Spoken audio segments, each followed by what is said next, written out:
Noreen says that she knows for certain that after his abduction, Johnny was transported to a house, kept there for about 2 weeks, and photographed so that pictures could be advertised to pedophile buyers, one of whom arrived and counted out money on the table to purchase Johnny. Wow. Noreen says that in 1985, a prisoner in Des Moines sent a letter claiming that there was a ring operating in northwest Iowa, all of whom were using children from some kind of list. She says she checked out the lead on her own, getting all the information which she gave to Governor Branstad, leading to a ring in the Fort Dodge area getting busted. Go Noreen. Noreen claims that after Bonacci confessed to his attorney hired a private investigators to vet what Bonacci said, and everything checked out. She says that after the PI did his work, he contacted the family and brought tapes of the interviews, says he wanted her to do a meeting with Bonacci in person, and she called the WHO to document it. Noreen describes fainting upon seeing Bonacci in person for the first time. She says the PI asked Bonacci, "Do you know who this lady is?" He said no. The investigator told him it was Johnny's mom, leading Bonacci to burst into tears and apologize profusely before he gave a detailed account of the kidnapping. So this apparently, if he's acting, his acting was good enough to convince Noreen. His acting was good enough to convince a judge to give him $1 million settlement for the abuse he suffered. His acting was good enough to convince former FBI head Ted Gunderson and other private investigators. I mean, so what does this mean? Either this guy's like the greatest actor of all time, or he's legit. Noreen points out how Bonacci said in the prison interview, and apparently there is a video of this, that they drove a few blocks to where a van whose color and direction told by Bonacci matched that of the buried witness account. So imagine you're Noreen here, so you spoke to neighbors. Now all of a sudden this guy in prison is giving all this unreleased information about Johnny, his personality quirks, all of these things that were never released publicly, and also this account that nobody knows except her and whatever police. Actually, did the police even take this guy's account? So the color and direction told by Bonacci matched that of the buried witness account. So about this parked van. Noreen recalls how in response to the PI wanting to set up a prison meeting with Bonacci, she said she needed some time to be able to face Bonacci without being angry. She references that all the safe houses used to keep children, some of which Bonacci revealed, they tended to be in the middle of nowhere. Noreen claims that the Colorado ranch was burned down after America's Most Wanted aired. So this is the house supposedly owned by the prison guard that couldn't be tracked down. So she's stating that after it was aired on America's Most Wanted, it mysteriously burned down. That's kind of damning. An interesting comment here regarding, I don't even know where this was from, but apparently, people cannot find anything out about this supposed prison guard who owned this house that Bonacci pointed out in Colorado. One huge crucial question that needs answering is, who is the prison guard that supposedly owned the ranch that Paul Bonacci takes America's Most Wanted to visit in Colorado? The ranch has an underground area where they supposedly kept children. There was also initials carved into the wood. They mention it was owned by a prison guard. I have yet to find out anything regarding who this person may or may not be. Why wouldn't he be a person of interest? Why not a huge search? Then, as always, we see cases like this which may involve powerful people like politicians, military like Michael Aquino. What happens after the airing? The ranch burns down. Yeah, that isn't suspicious at all. And did America's Most Wanted have time to do DNA testing on that building? Because, I mean, come on, in that basement, if children really were kept there, I mean, would they find many, many different samples of DNA, and who would they match? How many missing children would they match if this is true, if Paul Bonacci's account is true here? I mean, obviously, Paul Bonacci's other accounts were enough to win him a $1 million settlement, so clearly there was evidence there. So would he make up some information and not other information? Like, what are those that criticize Bonacci think about all of this? But this house was burned down. Curious. Continuing on here regarding the SAW cast interview here. So Bonacci mentioned how the kids were taken to a Mexican restaurant in Colorado. One of the kids had a bottle of red nail polish, which they used to write a message, something that friends of the Gosch family later saw on their trip to the restaurant. Again, were these just friends or were these the actual neighbors? And were these neighbors the same people who reported the woman taking pictures of Johnny Gosch 2 weeks prior? And who knows what else? Noreen recounts how Bonacci said that after the kidnapping, they took Johnny to a house outside of Sioux City, ran by a man named Charlie, and sketched a detailed picture of the man, which the private investigator for Bonacci's attorney took to the county attorney, who searched through all the county's mugshots to find the man. She claims Charlie had a lengthy rap sheet for sexual offenses.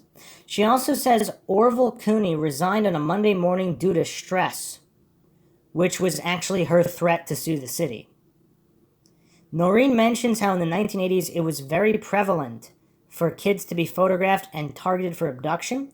She describes the neighbor witnessing photos being taken of Johnny by a man using a telephoto lens in a car with California plates. You know what's weird though, in other accounts it states woman. Like, was it a man and a woman? Was there a woman in the car and the man was the one taking the photos? Were they both? I mean, I don't know. She also states that one particular man had a vehicle that was at the kidnapping site, editor's note Sam Soda, brought photos of Johnny to the motel the night before and said he was the kid they were taking the next morning. She recounts how many years later NCMEC President Robert Lowery revealed to her that there was a third kidnapping in Des Moines in 1986, which she had never heard before. And told Jan Michelson she claims the police told Mark Allen's mother back in 86 not to go to the press or Noreen Gosch and broke the Johnny Gosch law. And this is corroborated by Mark Allen's mother, which we just went over this article either. I mean, every step of the way, Noreen's account gets corroborated by third parties. Obviously not every piece of information, because some of them have not been corroborated yet, but they haven't been disproven either. So it's just weird, like years and years go by and she gets vindicated more and more and more. Will she eventually be vindicated of every single claim she's made? I mean, that's the way it's going so far. Noreen says the March 97 visitor, when knocking, said, "It's me, Mom. It's Johnny." She wanted Johnny to stay and tell his story to help get the perpetrators to justice. Noreen says the attorney in the 1999 trial asked her if she'd ever seen or talked to Johnny again, and she remained silent, but the judge instructed her to answer. And she testified she had seen him once. So, okay, all right, I'm gonna have to say here, she seems completely honest to me. Because she didn't even want to, it seems like she's honest to a fault. She's under oath. The judge is instructing her to answer, and she remains silent. So she does not wish to lie or reveal the information, but the judge persists, and she admits, basically, if this is true, she admits that she's seen him once. It's like she can't lie. So it's almost like she did not want to reveal this information, and the judge forced her, and she took her oath seriously in that courtroom. I mean, I really do not understand the Noreen Gosch detractors. It seems like they're just trying to soothe their own cognitive dissonance by trying to paint her as crazy or insane. Almost every claim she's made has turned out to be corroborated by third parties. So at this point, I think I'm going to have to say it was either Johnny or it was someone who was able to trick her enough to think that he was Johnny. I mean, you could also say it could have possibly been a hallucination, but I mean, why then? I mean, right after the Lisa Gibbons show when she pleads for him to come and gives him direction. I mean, I don't know. The Mindshock listeners can chime in with their opinions here. According to her, a reporter from the Associated Press was sitting there, wrote everything down. She says she learned a lot more about how the trafficking network operated at the trial. Noreen insists around the time mentioning the Wetterling case, there's no evidence Johnny is dead, and her investigators have received reports of him living under another identity. Interesting. So her private detectives stated that he's living under another identity. So maybe she knows where he is the whole time? So why Johnny can't come home? Not that she doesn't know where he is, but why he can't come home. I mean, that's curious. That's a good title, Why Johnny Can't Come Home.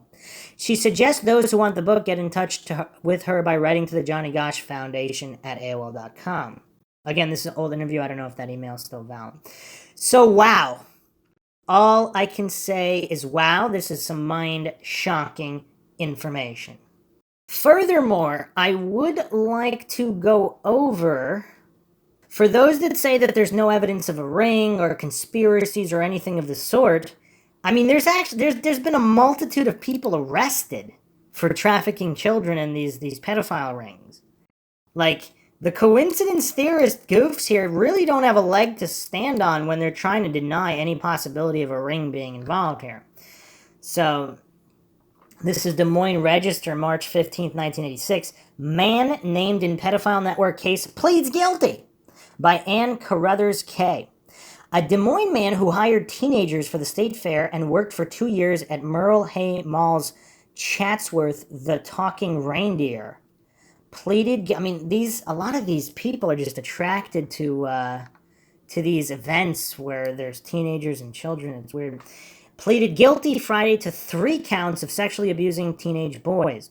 Jerry Wintz, 47, one of 5 Des Moines men accused of acting as a pedophile network that passed boys around for sexual purposes, accepted a plea bargain less than a week before he was to go to trial on 6 counts of sexual abuse. Wintz is the 4th man in the group to come to court. One of the men, Larry Hoffman, was declared mentally incompetent to stand trial. Former Des Moines elementary teacher Stephen Woodcock was convicted of 2 felony sex abuse charges. Another former teacher, David Graham, pled guilty to a reduced charge of conspiracy to commit lascivious acts with a child. A 5th man, Patrick Baird, an insurance company clerk, is awaiting trial on 4 felony sex abuse charges. Wintz's guilty plea was taken by Polk County District Judge Jack Levin in an empty courtroom after court hours Friday. Are you pleading guilty because you are in fact guilty? Levin asked Wintz. Yes, sir, I am, replied Wintz in firm voice. He told the judge that he considers himself an intelligent man except for these acts. Mr. Wintz is going to prison, said prosecutor Gregory Byler, noting that each of the 3 convictions carries a mandatory 10-year term. However, Byler said that as part of the plea bargain, he will not make a recommendation on whether Levin should allow Wintz to serve the sentences together or insist that they be served consecutively. Byler said he will give Levin the facts of the 3 crimes as well as Mr. Wintz's prior history. He is to be sentenced May 27. Byler said Wintz, he met 2 of the boys through the state fair and a 3rd boy through the boy's father, who at one time worked for Wintz, a tax preparer. The boys were 14 and 15 years old at the time of the sexual abuse occurred. Wintz told Levin that he believed one of the boys was 18 because the boy had lied about his age in an application for a job at the Iowa State Fair. So he believed one of them was 18, but not the other. No evidence of drugs. Byler said statements from the boys indicated that Wintz befriended the boys and then seduced them. He said there was no evidence that Wintz provided alcohol or drugs, and Wintz said he used neither himself. Wintz worked for Job Service of Iowa, hiring temporary help for the fair. He also worked at Chatsworth the Talking Reindeer in 1982 and 1983, Byler said. Chatsworth was a popular Christmas feature for preschool children. As Chatsworth, Wintz sat in a mock gingerbread house in the mall and talked to children through a microphone which amplified his voice through a reindeer head. After the hearing, Wintz denied allegations that he was involved in a local witches' coven, allegedly led by Graham. The allegation was made in a sworn statement by a woman who said she had been a longtime friend of Graham. I don't think the coven had anything to do with the sexual bonds, said Byler. So what? Wentz also denied the prosecution's contention that 5 men introduced their alleged victims to each other. He admitted he knew all the men, but said he hadn't seen any of them except Baird in several years. What? So he admits he knows all of them, but denied that they were involved in these crimes together in any way. Wow, that's weird. But yeah, no, just for all the coincidence theorists and those who who vehemently deny with religious fervor any possibility of a ring or anybody exploiting children in the West Des Moines area. I mean, there's so much precedent here. I mean, it's scary stuff. I mean, I don't know how many people have researched this in other areas, but is this just more prevalent in Des Moines in this during this time period? And West Des Moines isn't even that populated. I'm looking at the census figure from publications.iowa.gov right now. In 1980, the population of West Des Moines was 21,894. In 1990, it was 31,702. So we're not talking big numbers here. I mean, this must be disproportionate abuse of young boys because, I mean, this is crazy. This is crazy. It's not like some huge city. Like, it's just weird. So that was West Des Moines. Des Moines itself, 190,000. So quite larger, but still not as big as many other cities. But most of this activity is specifically in West Des Moines. I mean, this is mind-shocking stuff. Let's go over a couple more issues. This is from the Web Sleuth thread on Johnny Gosch. From February 2020, just a couple more points I want to go over here for the coincidence theorists. So, the Des Moines Register was ignoring any kind of helpful publicity. No one could understand why, because Johnny worked for them. So we worked with other forms of the press in and outside of our state. I received a phone call in the spring of 1983, so this is Noreen Gosch's testimony here. In the spring of 83, a woman saying she worked for the Des Moines Register in the newsroom. She reported, quote, "Shortly after the kidnapping, the editor at the time came into the newsroom and announced, all articles written about the Gosch boy will be slanted against the family and for the police. She would not give me her name. She was afraid of losing her job. I now knew what was happening, but I didn't understand why."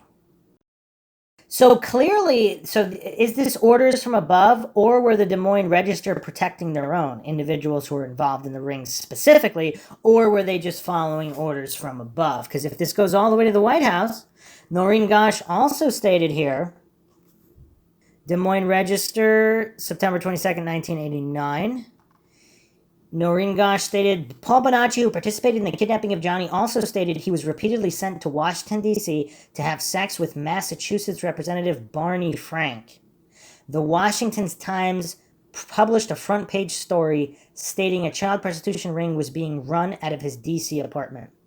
I mean, what do all the coincidence theorists make of this? I mean, there's just so much evidence here, and published in major newspapers too. We're not talking about GeoCities blogs or like Reddit, or we're talking about evidence produced to major newspaper. I mean, this is, and in the court of law, Bonacci's winning $1 million settlements. Check this out. This was New York Times, August 26, 1989. Representative Frank acknowledges hiring male prostitute as personal aid. Representative Barney Frank of Massachusetts said today that without his knowledge, a male prostitute he had hired to do personal errands had run a prostitution service from the congressman's Washington department. Wait a second. So he acknowledges hiring the male prostitute as a personal aid. He just simply didn't know that this male prostitute personal aid was also running a prostitution service directly from his own apartment, from the congressman's apartment. Mr. Frank, who made his homosexuality public in May 87, said he paid for sex with a prostitute one time in the spring of 85 and then hired him as a personal employee later that year because he thought he could encourage the man to change his life. Anybody buying that? Thinking I was going to be Henry Higgins and trying to turn him into Pygmalion was the biggest mistake I've made, Mr. Frank said at a news conference in Newton, a Boston suburb that is part of the state's 4th congressional district. Mr. Frank, a 49-year-old Democrat, has represented the district since '81. A very good con man. Conceding poor judgment, Mr. Frank said, "It turns out that I was being suckered. He was, among other things, a very good con man." Better than a politician? Mr. Frank's remarks followed publication of an article today in Washington Times that disclosed the congressman's link to a prostitute, the man's use of the Capitol Hill apartment for a prostitution service. The newspaper called the man by what it said was a professional name. Mr. Frank said today his name was Stephen Goby. Washington police records show that Mr. Goby has a history of offenses, including drug charges. The congressman said that to help Mr. Goby, he hired him as a housekeeper and driver. Mr. Frank also said he made some calls and wrote letters using congressional stationery to Mr. Goby's probation officer in Virginia to let him know the office he was employed. Proof of employment is usually a condition of probation. Knowledge is denied. In the Washington Times article, the man was quoted as saying Mr. Franklin knew of the use of his apartment for prostitution. At his news conference, Mr. Frank denied having such knowledge. And of course, he would deny it even if he had it, right? Efforts by New York Times to reach Mr. Goby at various listed addresses today were unsuccessful, but in an interview in Washington television station WUSA this evening, Mr. Goby told of bringing clients to the congressman's apartment, and he acknowledged that he had been convicted on felony sex and drug charges in Virginia. Mr. Frank said he dismissed Mr. Goby in August '87 after his landlords had told him for the second time about people coming and going from the apartment while he was away. The congressman said that he had paid Mr. Goby with his own money for the personal errands, and that government or campaign money was not involved. Mr. Frank acknowledged that, well, if he accepted that government or campaign money, then it's going into his personal account, then it's going to Goby. It's still derived from extorted funds or donated funds specifically to his campaign. Mr. Frank acknowledges that he broke the law by patronizing a prostitute, but said he had not violated any ethics or congressional rules. The congressman said the disclosure would not diminish his influence in Congress, where he is known for sharp wit and skillful floor debate, and where he is considered a leading voice of liberalism. Mr. Frank said the voters of his district would not judge him on the basis of indiscretions in his private life. Well, if he's hiring him to be his aide, I mean, that's kind of professional. On the other hand, Mr. Frank said the incident is likely to be used against him in a campaign. If I was planning a strategy, this is not one of the events I would propose, he said. Okay, let me skip along here. Mr. Frank said that the episode had become public because Mr. Goby decided to get some revenge by telling his story to the Washington Times. Mr. Goby has a history of run-ins with the local police. Court records in Washington show that he was placed on 4 years probation in 1975 when he was 18 years old for selling and possessing narcotics. The Washington Times reported that he was convicted in Virginia in '82 on 2 obscenity charges, 1 sodomy charge, and a single charge of cocaine possession. He was on probation for those crimes at the time Mr. Frank hired him, the paper said. After he left Mr. Frank's employment in early '88, Mr. Goby was twice arrested by the police in Washington and charged with burglary and shoplifting food from a supermarket. He was not prosecuted on the first charge. Okay. Some more posts here regarding the ranch that Bonacci said they were taken to.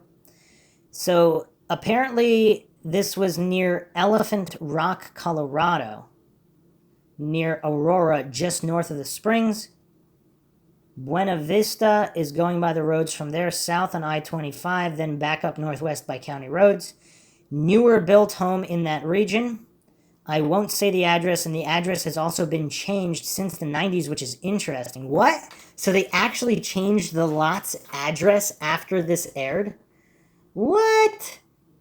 Mountains in background matches up to the footage from the background of Paul on the ranch in Who Took Johnny and also America's Most Wanted. It's also interesting how many names have changed with the deeds. Military man name comes up. So this is a poster, Johnny Chicago, on Web Sleuth stating this information. So apparently he has the address, and the address actually changed. How often is that done, where they actually change the name of the lot, the name, number, whatever? And apparently military man, does that mean Aquino? Is that him? Or is it another military man? Also, further posts from Johnny Chicago here. So supposedly in this area around Sedalia, there is some kind of a cult, Brotherhood of the White Temple. This area around Sedalia is very strange. There is a huge cult compound there near Sedalia called the Brotherhood of the White Robe. They publish occult literature out there and have been since the 1930s. and have hundreds of members. Also, an eccentric woman named Tweet Kimball, yes, that's her real name, who married an OSS CIA man after World War II, brought a huge section of land near Sedalia with her husband, and built a recreation of a Scottish Masonic castle overlooking their ranch land. The Kimball family are millionaires, and they are cattle barons and are friends with the Bush family.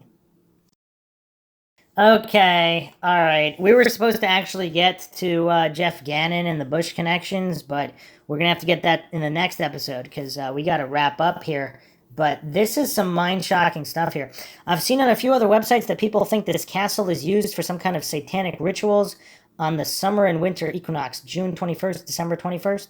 I wouldn't doubt it. Also, I've seen Noreen's PI, Dennis Whalen, talk about the same county in Colorado and how the local sheriff doesn't prosecute cult members. It was posted on the Democratic Underground website, but I can't find it.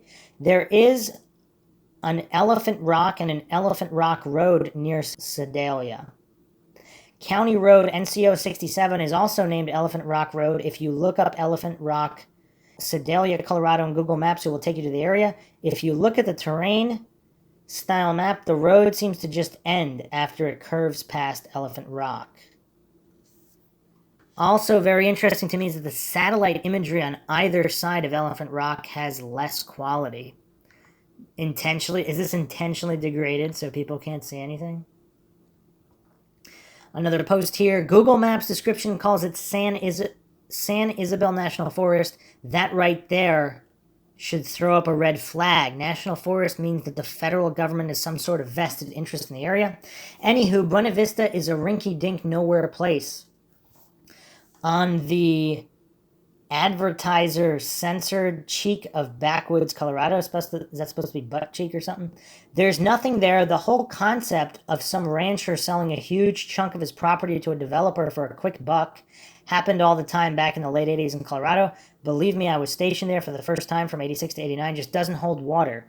What the hell would some get-rich-quick developer be thinking by investing in setting up a housing development 40 to 50 miles from the nearest population center? And believe me, if you've never lived in Colorado during the winter, 40 to 50 miles means you're snowed the hell in.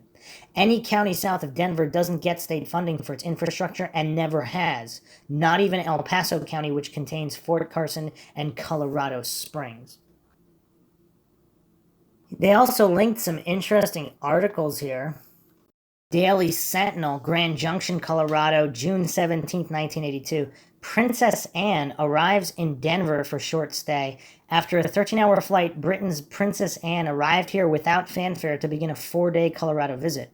The princess arrived at approximately 8:40 p.m. Wednesday at Denver's Stapleton International Airport and was taken by car to the 23-room home of the Vernon Taylors on their 30-acre estate near Green Gables Country Club. Not stopping to talk to a reporter or to pose for photographers, Princess Anne was presented a bouquet of flowers by one of the group of Denver officials that included Governor Richard Lamb and Mayor William McNichols. Only city and state officials were on hand with members of the press to greet the princess. Her arrival was closed to the public. Area sympathizers for Northern Ireland have said that they would picket the princess at her Denver appearances to protest the military occupation of that country, but they failed to show up at the airport. Princess Anne, scheduled for today, called for an informal news conference at the Brown Palace Hotel here later. There was to be a private reception at the governor's mansion hosted by the British Consul General Richard Talboys, where the princess will meet members of Denver's British business community and organizers of the British Fair. She will be the featured guest at the British Fair Saturday. The event is a cultural and trade exposition at Kent Denver Country Day School and is sponsored by the English-Speaking Union and the Institute of International Education.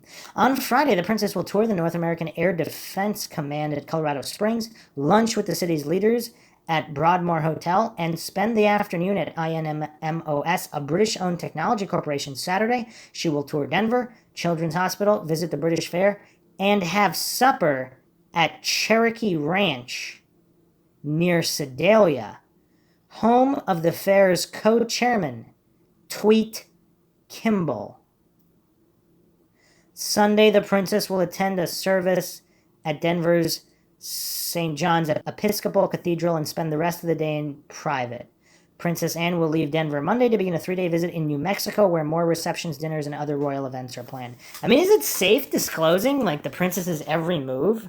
I mean, that's kind of weird. They did that right in the newspaper. Interesting. So, is this poster alleging that Tweet Kimball owns all of these properties? This is Daily Sentinel, July 7th, 1990.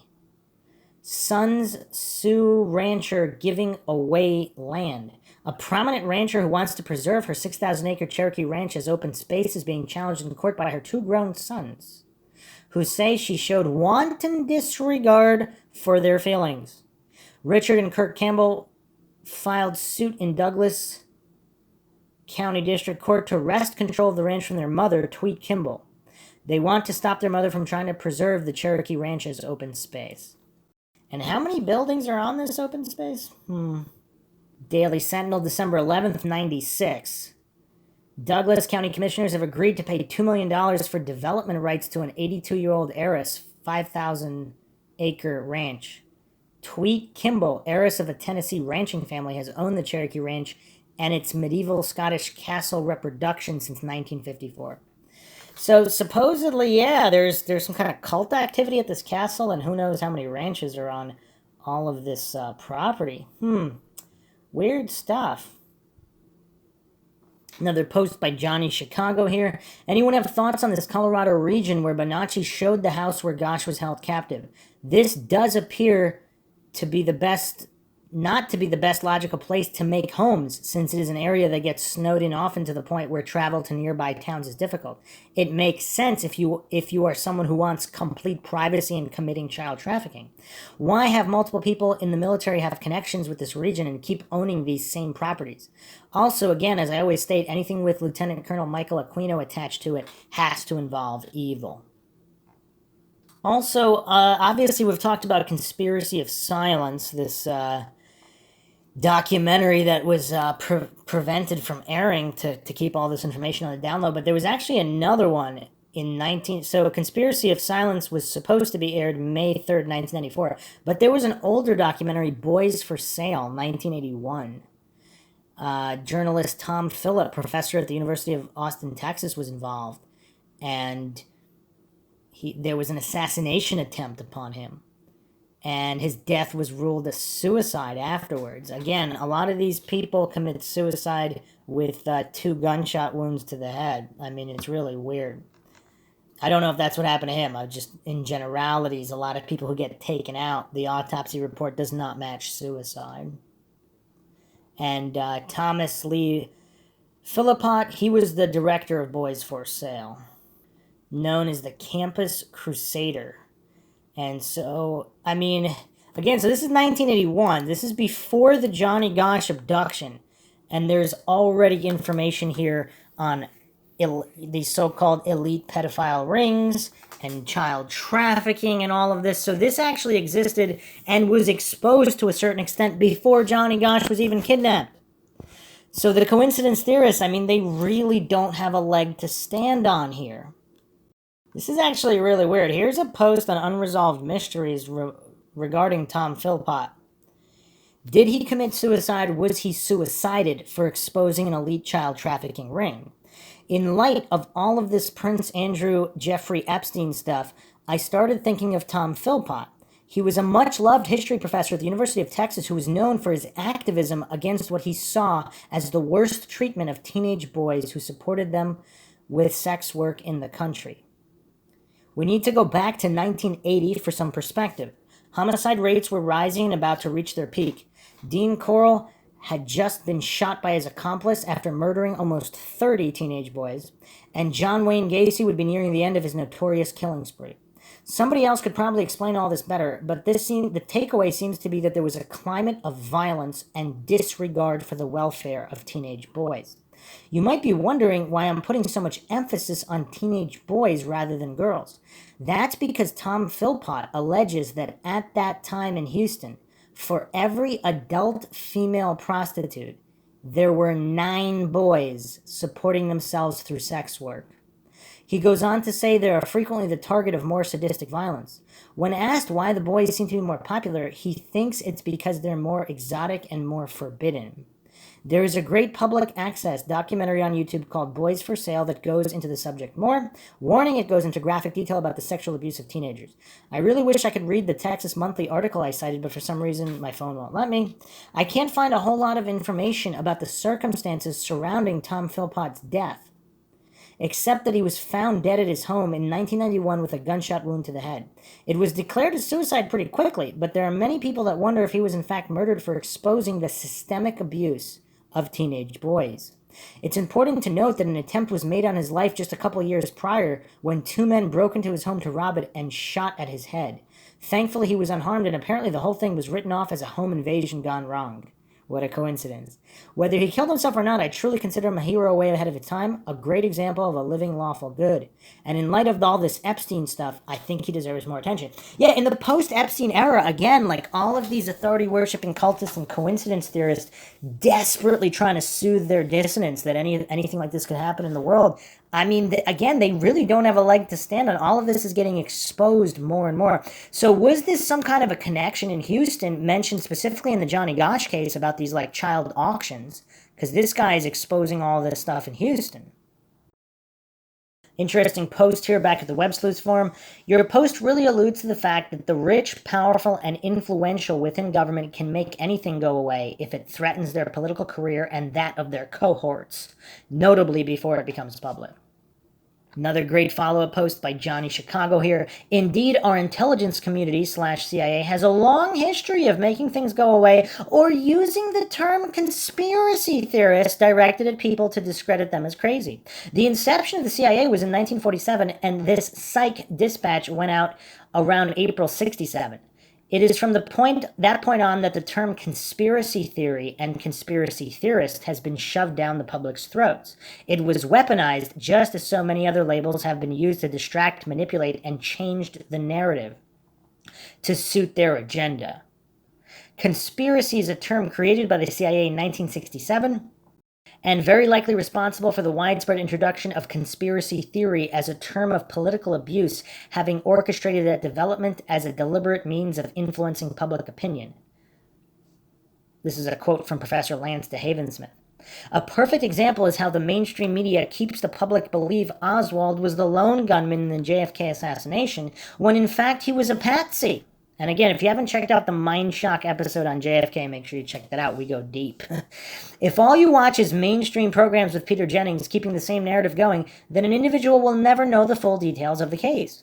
People who are truly interested in cases will look at every source possible. Here I go off on a tangent. In addition, my favorite statistic about the JFK assassination related stats is that if you calculate the probability that many witnesses connected to the JFK assassination would die, many of the deaths seem a tad suspicious, karate chop to the neck, heart attacks and cancer in young people, suicides, the odds of that many listed people connected to the Kennedy assassination would die of any cause within 3 years after the event is 1 in 167 trillion. The probability is 1.4 to the negative 33rd, or 1 in over 714 trillion. That number is greater than all the stars in the universe and all the grains of sand on Earth. There are an estimated 300 billion trillion stars in the universe, 3 followed by 23 zeros. There are an estimated 700,000 trillion grains of sand on Earth. Mathematically proven, all these deaths cannot be a coincidence. Unless you're a hardcore coincidence theorist. Also, this kind of reminds me of all the astronauts and people that work for NASA that just keep dying in disproportionate numbers to any other organization. I mean, it's crazy stuff. But another point, so in recent times, like, what's the scoreboard in the past couple of years alone on critical thinking conspiracy theorists versus authority-worshipping cultists who are coincidence theorists? I mean, it's not even close. I mean, have the coincidence theorists been right about anything the past couple years? I mean, the more things that are exposed, I mean, just corruption awareness, aka conspiracy theorism, I guess if you would call it that. I mean, it's simply aware of all these corrupt people engaged in crime. I mean, it's not rocket science. I'm going to go over one more thing in this coincidence stack, quite mind-shocking. So Corinne Elaine Perry was murdered in Des Moines around this time period here. Des Moines Register, September 2nd, 1984. Odyssey of Hope and Despair by Larry Fruling and Bob Shaw. Several days after 14-year-old Eugene Martin disappeared, Donald and Sue Martin, Eugene's father and stepmother, found themselves in a yellow and black sedan riding with a stranger down the narrow road through a rural Polk County graveyard. The Martins were with a middle-aged husky man who identified himself only as Barney. He had come to the door saying his psychic powers would lead the Martins to the graves of Eugene, Johnny Gosch, and 3 other young men. Barney drove southeastward from the Martins' home at a maddeningly slow speed. Occasionally, he pulled off the street and rubbed his eyes as though in deep concentration. And if this is all an act, like, would he, I mean, was this, who, I mean, would a psychic make this act where they drive super slow, every 10 minutes they stop and rub their eyes? I mean, maybe, I don't know, but just continuing on here. The Martins became increasingly edgy as Barney seemed to put himself in the place of Eugene, and then as Eugene lapsed into unconsciousness in the place of the boy's abductor. A week earlier, the Martins could in no way have imagined such a bizarre ride. Married only 4 months, they and the children that each brought to the newly formed household were busy adjusting to one another. Their main worry was that Donald was out of work and money was scarce. Now, Eugene had vanished from a street corner on Des Moines' south side in a haunting rerun of the disappearance of Johnny Gosch from a West Des Moines street corner nearly 2 years earlier. And the Martins' lives were cast upon an odyssey of grief, horror, faint hopes, and crushing despair in an all-too-familiar journey for 2 other Iowa families. Those of the Gosch boy and of Corinne Perry of Creston. Now, I'm not sure if the Corinne Perry case is connected here, but just a quick write-up here on Web Sleuths, February 15th, 2020. We have to keep in mind the date of the article we're reading before. So, Corinne Elaine Perry, 17 years old, April 17th, 83, case summary by Jody Ewing. Corinne Perry, 17, had everything going for her. The Creston High School senior had just earned a scholarship to college and planned to double major in psychology and acting. She belonged to the school's mime troupe, acted in several school plays, and also participated in speech contests. She was last seen Sunday, April 17th, 1983, at a coin-operated laundromat in Creston, Iowa. According to authorities, a man walked out of the laundromat right behind the teen sometime between 8:30 and 9 p.m. the night she disappeared. The following day, her car, with her clothes neatly folded and lying on the seat, was found parked at the laundromat. Her purse turned up on a highway bridge 7 miles away between Kent and Lenox, Iowa. Officials described the missing teen as 5'7", white female, strawberry blonde hair, gray eyes, a fair complexion, and weighing 110 pounds. On Tuesday, November 27th, 1984, nearly 2 years after Corinne went missing, her remains were discovered near a creek bed in a shallow grave south of Creston between Kent and Lenox, fairly close to the bridge where her purse had been found. Due to the length of time she'd gone missing, the coroner could not establish how she died. I mean, another sad and tragic case from the general area, and also quite shocking, they didn't find her remains, even though the purse was found the following day. What a sad case, and apparently no leads or nothing. I mean, yeah, this is sad indeed. Not a lot of coverage. What a tragic case. This is Creston, Iowa. So at the time of this article, Odyssey of Hope and Despair, this is September. So 2 months little over 2 months before her remains would have been found. So at the time, she was missing at the time of this article that we're going through right now. So the Martins' lives were cast upon an odyssey of grief, horror, faint hopes, and crushing despair, an all too familiar journey for two other Iowa families, those of the Gosch boy and of Corinne Perry of Creston. Within hours of Eugene's disappearance, the Martins were under the magnifying lenses of detectives and reporters. Within days, they had learned of the slimy underworld of child trafficking and prostitution. Within 2 weeks, they had seen the story of Eugene's disappearance fade away under the dead weight of no new leads, no new information. Donald and Sue Martin and Eugene's mother, Janice Martin, were the people most directly affected by Eugene's disappearance on August 12th as he prepared to deliver the Des Moines Register, Sunday Register, to its 58 customers in middle-class South Side neighborhood. But hundreds of other lives were touched, too. An army of volunteers plastered the nation with missing person posters, searched woods and cornfields, and did whatever else they could to solve the mystery of Eugene Martin's disappearance. Attention was focused anew on the Gosch and Perry families and wounds that never closed. Parents found fresh concerns for their own children. This story is about people cast into unfamiliar roles by the disappearances of 3 young people.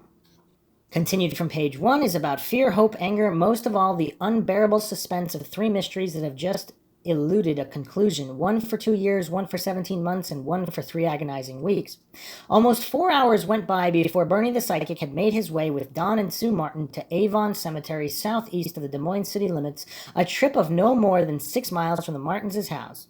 Inside the cemetery, Bernie said it had grown too dark to find the graves. By then, the Martins were frightened and only too happy to call off the whole thing. Not too many people scare me, but he had my skin crawling, Donald Martin said later. The Martins, a friend and a policeman, went back the next day to search the cemetery. They found nothing, and they heard no more from Bernie. December 18th to 21st, 1983. God, how appalling to have to sell a piece of chocolate to find our boy.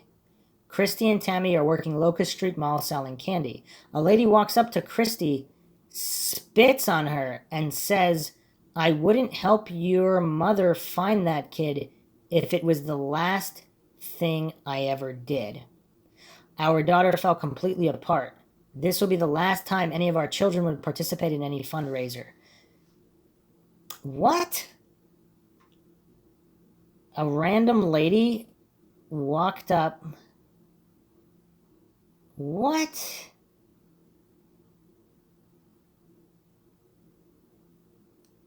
I mean, spitting on somebody's is basically assault. I mean, you're putting your DNA on somebody without their consent. I would say retaliation would have been warranted there. Some people just need to get taught a lesson, especially, I mean, what the heck? I mean, these are grieving family.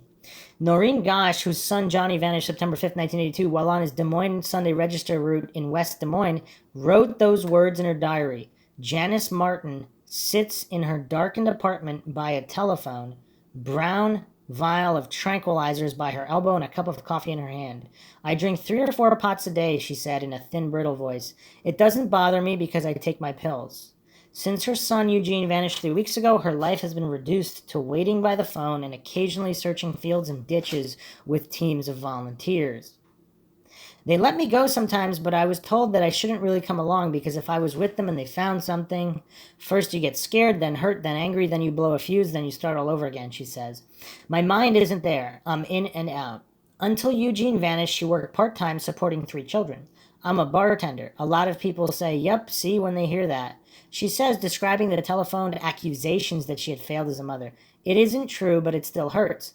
I've had 6 or 7 calls saying things like, if Gene had been home where he belongs, he'd be here today. I don't know how many strange people there were."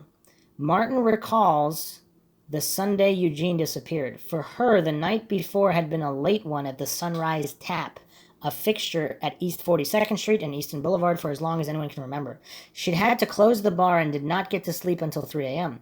4 hours later, the phone jangled her awake. It was her sister-in-law, Linda Martin, telling her Eugene had vanished while on his paper route. He had been staying at the South Side home of his father, Don Martin, whom Martin had divorced 2 years before. It took a couple of seconds for it to connect, Martin said. I knew he didn't run away. I talked to him that Tuesday. His birthday was coming up, and he told me he wanted a ghetto blaster like his brothers. As the investigation ground into its third week, Martin says, everyone has their theories, but no cold hard facts. I guess you could say there is no trace. I wonder where he is at and what he is doing, whether he is asking for me and his dad. Two of Martin's uncles from Saylorville, Roger Blanchard and Bob Walker, dropped by to check on Martin. They have been searching for Gene, sweating through weeds for hours, and they are bushed. Walker, a likable gallumph of a man, plops onto a sofa. Yep, every year the kooks come out of the woodwork, and them paper boys are easy targets that early in the morning.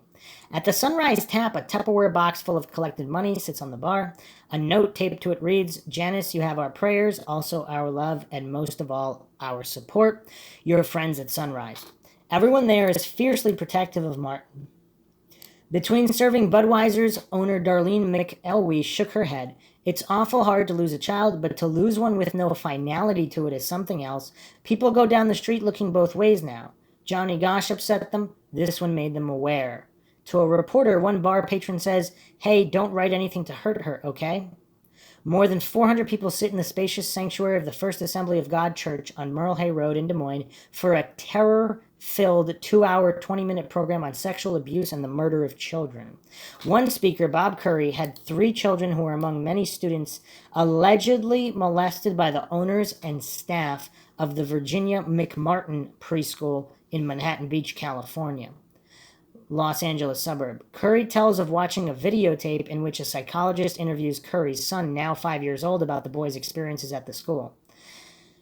And there's a lot of coincidence theorists that just deny all of that. It's really weird. Eugene Martin leads have dwindled. Johnny Gosch, nothing but dead ends. Corinne Perry disappeared in Creston. The end of the interview, the child vents his rage by thrashing the puppets the psychologist has used as go-betweens for the questions and answers. It looked like an Alfred Hitchcock movie, one in which his own son was the featured actor, Curry tells the crowd. A film made by the Minnesota-based Society for the Prevention of Cruelty to Children opens with a news conference called by 2 officials of the North American Man-Boy Love Association. One of the lisping officials is saying that young boys and girls should be allowed to engage in sex acts without their parents' consent. In it, he says it's a matter of civil rights. He refuses to say how young is too young. The film ends with the heartbreaking funeral of Adam Walsh. Adam was 6 years old when he was abducted from a Fort Lauderdale, Florida shopping center in 1981. His head was found later in a canal. Many people are weeping when the movie ends. When the lights go on again, there is an appeal for money to help find Johnny Gosch and Eugene Martin, and about $1,000 is dropped in the blue bags the ushers have circulated throughout the pews. The crowd's most enthusiastic applause is delivered for Noreen Gosch when she suggested reinstating the death penalty in Iowa for certain sexual offenses against children. These pedophiles, their desires never die, she says. The implication is clear. Even if their desires will not die, pedophile adults with a sexual attraction for children will. After the meeting, Denise Liaz, 33 of Clive, explains why she came. I have a 12-year-old son. The bottom line with me is I'm scared. It's as simple as that.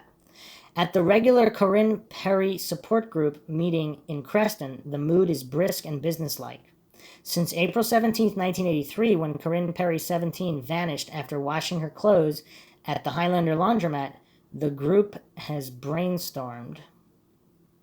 The street corners where Eugene Martin, I'm assuming some of this text is out of order, twice monthly in the basement of the First Congressional United Church of Christ about brainstorm, twice monthly in the basement of the First Congressional United Church of Christ about how to find her. Where are we on the flyers? Did we decide not to do the airports? Asked the Reverend Lyle Kuel, the church pastor. He looks at the 13 people huddled around the folding table, then at Corinne's mother, Barbara. Well, how many do we send to each airport, he asked. To Joplin, we sent 10. How many to Kansas City, Denver?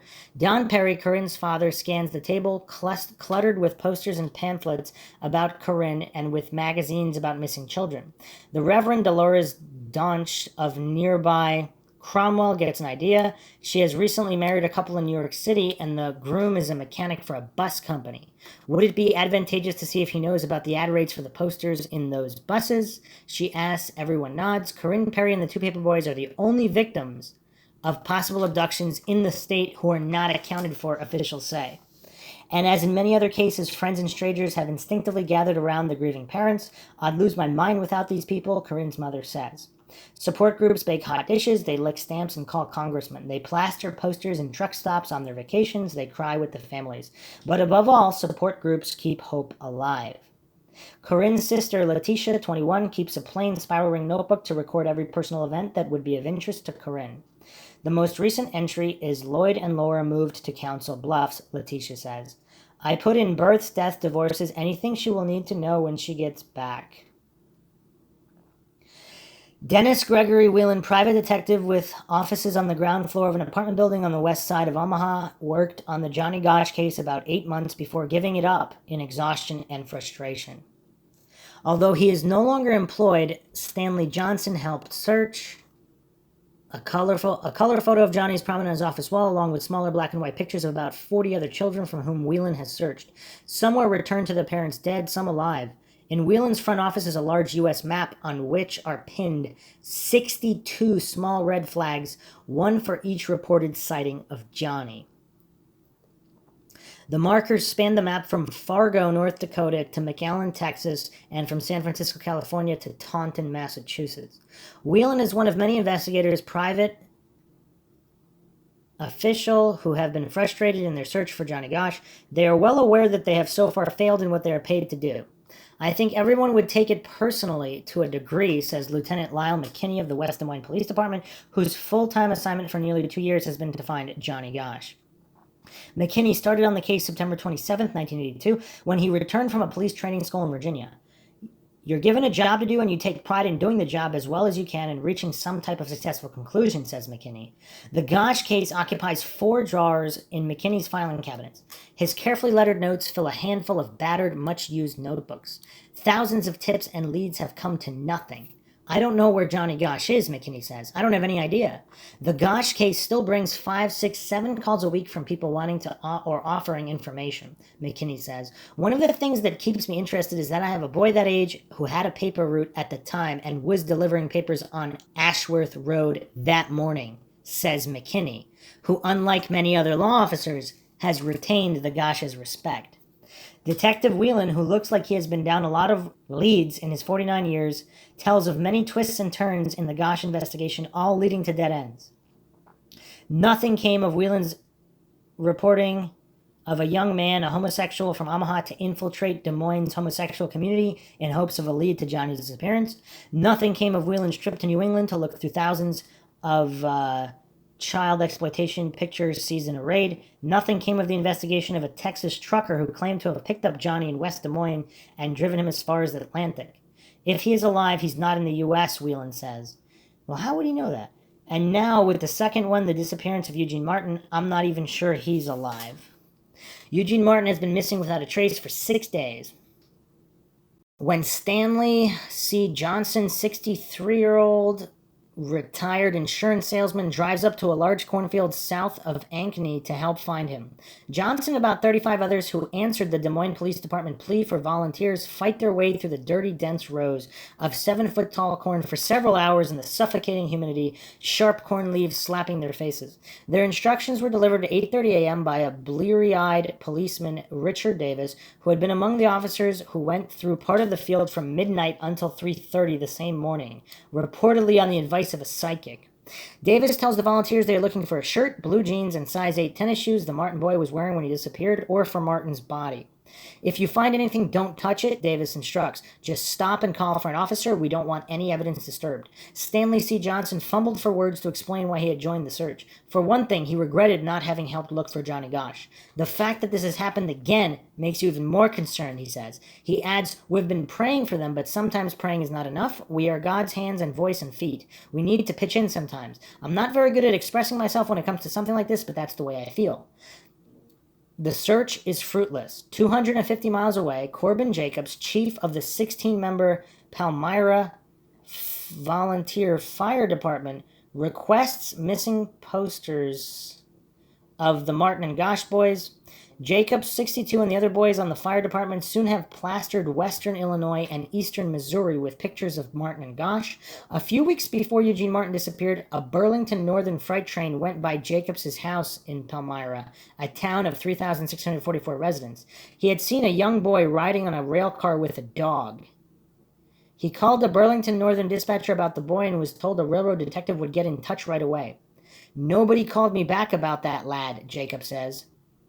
That's one of the things that touched me off about those Des Moines boys. Nobody seemed to care. The boy on the train had to belong to somebody too.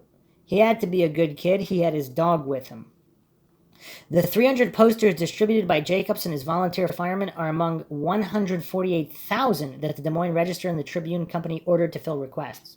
Thousands of additional posters were provided by other printers. Noreen Gosch trembled as she inched her car down Forest Avenue past 13th Street, peering through the dark for the fire hydrant where she was supposed to drop $120,000 in ransom. Besides her, in a paper bag, was a ransom of 2 pieces of wood. Crouched behind her in the back seat was her private detective, gun drawn. She thought of what it would be like to get the severed hand of her son in the mail. Hours before, a deep voice on the telephone had threatened to arrange just that. Man, what this woman has gone through, I mean, this is just crazy.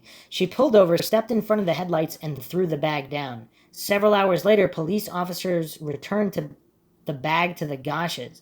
No one had picked it up, and there was still no Johnny. What? So somebody pranked her, said that they were going to send her son's severed hand in the mail to her if she didn't deliver $120,000, and they didn't even bother to check if she delivered it. I mean, these are some sick people. No one picked it up. There was still no Johnny. I never was so scared in all my life, she said later, describing the false alarm that happened October 13th, 1982. She has since endured worse. Like an angry mother, Grizzly Noreen Gosch has snarled and snapped and fought. She and her husband John have prodded, begged, offended, hustled, stepped on toes, and frazzled nerves. They have endured insults, accusations, and a procession of swooning psychics. They have been dogged and even outrageous. But no one can talk to the couple very long without realizing they would run naked down the McVicar freeway if it would help them find Johnny. We still walk by his bedroom every day, said the mother. Noreen Gosch is a phenomenon. Des Moines parents who have never met her refer to Noreen in conversations. She and John have appeared on the Today Show, changed Iowa's kidnapping laws, and supervised distribution of tens of thousands of Find Johnny Gosch posters. Noreen should run for president, declared one woman in her neighborhood. She gets things done. After the September 5th, 1982 disappearance, Noreen Gosch got some advice. She said, "A very wise man told me, whatever you do, keep yourself under control, make a plea for your son's life, but don't break down, because if you do, they'll use your story maybe once or twice and then it's done. You are in for a long search, and it's going to be up to you to keep the story going." That she has done, and parents whose children have vanished since, Johnny acknowledged a debt to her. There wouldn't be such a big deal about Eugene Martin if Noreen hadn't made such a stink, said a mother in a supermarket checkout line. By maximizing exposure to the public, the Gosches have opened themselves to attack. Noreen said that many one of her presentations, the publisher of a small newspaper said, "I don't think you ever had a son named Johnny. I think you are doing this for the money, the power, and the glory. I told him I hope they get your kid next." Wow. Damn. I don't have to take that. I am arrogant now. Dallas Davis, neighbor and close friend, snapped, "Most of the comments I have heard from what I would call extremely ignorant people are things like Noreen appeared in full makeup or Noreen appeared on TV with her fingernails painted." So, interesting snapshot into the area and the sentiment at the time. And we also went over a bunch of these scumbags getting arrested. I mean, there's clearly rings. There were all these rings operating all over the U.S., involved with politicians, corrupt police, etc. So, yeah, very, very unfortunate and tragic for all of these missing and trafficked children. And yeah, I mean, coincidence theorists are not doing a favor to these kids and their families by denying the existence of these rings. It's just, I mean, it's rough. It's really rough. All of these people deserve justice and closure. And yeah, awareness needs to be kept up. And in the post-Epstein era, it is getting a little bit easier. The coincidence theorists and the authority-worshipping cultists have been just proven wrong time and time again, that now it's a little bit easier to discuss these things without these goofs coming out of the woodwork denying the possibility that criminals can work together. So we have plenty more to cover. We will be getting to Jeff Gannon in the next episode. So this was just going deep down the rabbit hole. Hope you guys found another edition of Mindshock True Crime interesting and informative in the Johnny Gosch case. You can help support Mindshock, donate to our PayPal, become a YouTube member right here on YouTube, like and share the podcast, Twitter, Facebook, Reddit, Patreon. Make sure to subscribe to the channel. Questions, comments, theories, thoughts, suggestions, rebuttals, debunks of any kind, leave them in the comment section. This is Bruce McGuire signing off.